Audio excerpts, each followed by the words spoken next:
Who defines what morality is? There's lots of defenses for the belief in a Christian God. One defense you maybe haven't heard so much: God is rational. Can you prove that there is actually something out there that is like a higher power than us? Do you have any concrete evidence other than a book that was written 2,000 years ago?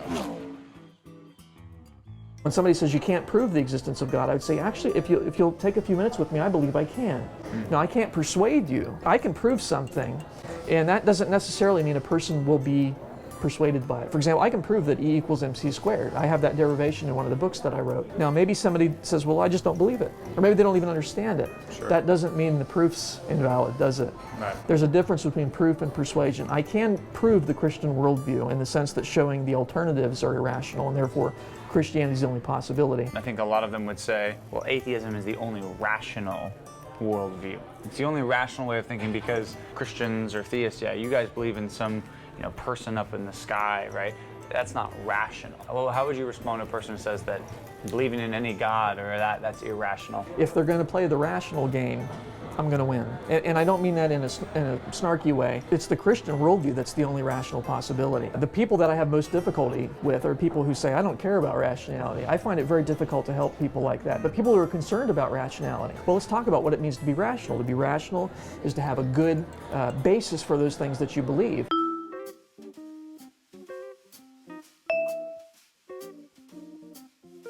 I would point out that laws of logic are a reflection of the way God thinks and the way He expects us to think. And so if I'm going to be logical, I need to think like God.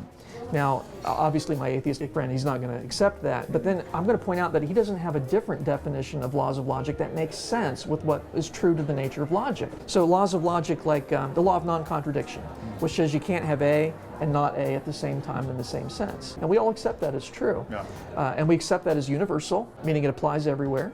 We accept that it doesn't change with time, right? Not like laws of logic work on Thursdays, but not on Fridays, anything now. Right. They're consistent over time.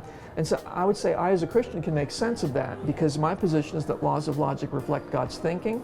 He does not change with time, therefore laws of logic won't change with time. Laws of logic, I know they apply everywhere because God is sovereign over the entire universe. He's omnipresent, his power upholds the entire creation. And so I can make sense of the fact that laws of logic exist. There's a lawgiver. I can make sense of the fact they're universal. God's omnipresent. I can make sense of the fact that laws of logic don't change with time because God is beyond time. He created time. I can make sense of the fact that laws of logic are exceptionless because God's sovereign over all truth claims. And then I would say, but how can you, Mr. Atheist, account for those properties?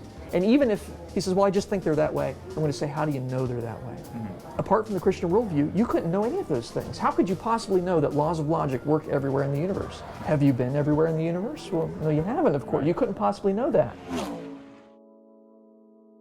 I would say you don't have a good reason for claiming that God doesn't exist. And in fact, you have every reason to believe that He does exist. And you exhibit the fact that you know that God exists in your heart of hearts by the way you behave. Because I noticed that you try to behave in a moral fashion, and I appreciate that. You didn't try to kill me when we came in here. I'd say something like that. Just... Do you think morality is objective or subjective? It's a good question. There are subjective elements of morality, but I think everyone can establish certain objective standards of morality. Some would argue that it's objective. Some would argue that killing is bad all around, but I would argue it's a little bit of both. There are certain things that are for sure, you don't kill someone for no reason. You just don't. That only makes sense in a Christian worldview because the fact is, if we're just cosmic accidents, it doesn't make sense that I should behave in a particular way because chemistry just does what chemistry does. Right. There's no right or wrong about it. You mix the vinegar in the baking soda, it will fizz. Not like you get upset at it. You shouldn't have fizzed. Bad baking soda, right? It's going to do what it does because it's just chemistry. And so the fact that people have knowledge of there's what we do and there's what we should do, that indicates that they do have the knowledge of God written on their hearts, just like the Bible teaches.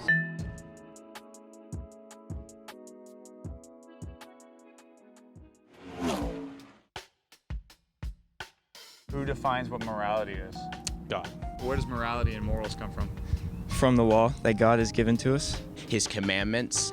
10 Commandments. God has written His law on our hearts. And so all of us have a sense of right and wrong. And that only really makes sense in a biblical worldview where we have a God who has created us in his image and therefore has the right to make the rules. He's built into us. He's hardwired into us like a computer code. You know, computers, you can install new software on it, but they come with software too. It's built in. God has installed in us a sense of his decree for how we're to behave. And the fact that all people have that sense of morality is an indication that the Christian worldview is true and that God really is who he says he is.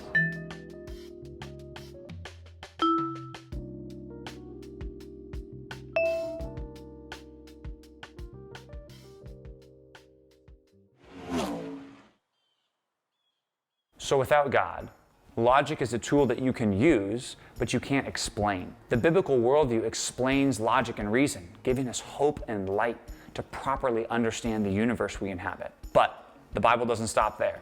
The greatest hope that the Bible provides. Next on Road Trip to Truth.